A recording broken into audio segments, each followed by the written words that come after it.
Well, welcome back to DC Silver Age Storytime, and today we have a story from Adventure Comics number 327, published in December 1964, with story by Edmund Hamilton and art by John Forte.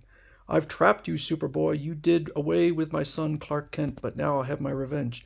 Dad, gasp. Don't you remember?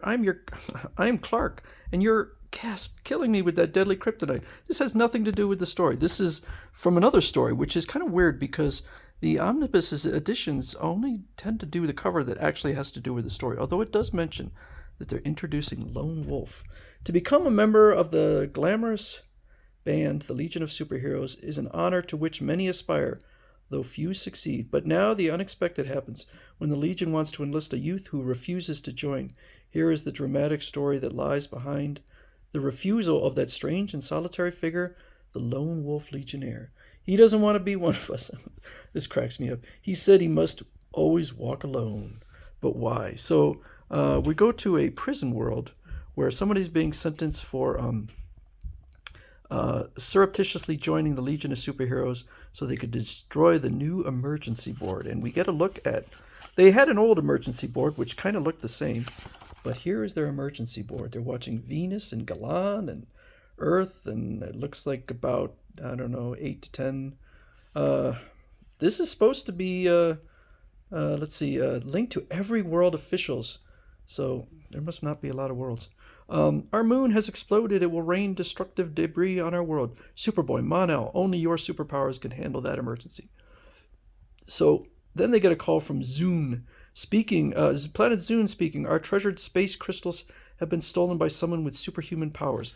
Ultra Boy and Lightning Lad, take this mission. That super criminal must be found. And then another call comes in from Zune. We've had another big theft which no ordinary human could commit. So she says, 2 Legionnaires are already on their way to Zune. I'll signal them to investigate the new robbery. And then a message comes in from Earth. Saturn Girl, we've had a report that the interplanetary circus opening in Metropolis today features beasts that are too dangerous for the public safety. Oops. Brainiac 5, you and Light Last, look into that one. So they go out there, and all the creatures, all the animals are scared. The Venusian hoppers are frantic with fear. The red corlats are terrified, and the big Jovian camelphants seem ready to stampede. Why? Oh, it's that Morvenian fear beast. It's telepathic and conquers other animals by putting fear in their minds.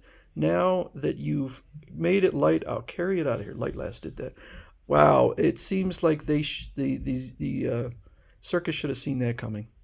And then suddenly a stranger comes flying in. That young chap, he's swinging on the acrobat's rope, but what can he do?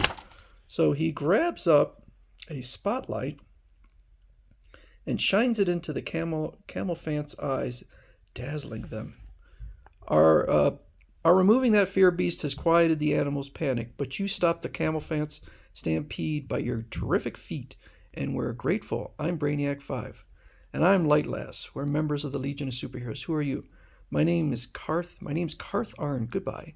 Wait a minute, I have something to say to you. With your strength and superpowers, you should apply for the membership in the superheroes. I'm sure you'd be accepted. I don't want to be in your legion. I'm a lone wolf, as the symbol on my chest indicates, and want no part of any organization. So she informs him of the crimes on Zune, and he once again says, I have to go now, and I don't want to join your legion. He's one of the few people who ever refused an invitation to enter the Legion. I wish he'd accepted. I liked him. Your mention of the Zune robbery seems to upset him badly. I wonder why. So they start to think maybe Lone Wolf was involved, because his behavior seems rather suspicious. Lone Wolf arrived here only today in a small space speedster alone, and he's just took off again, headed in the direction of Zune.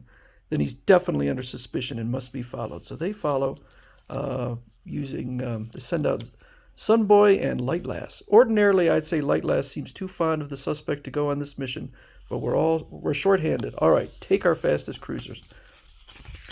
So they fly off, following Lone Wolf to Zune.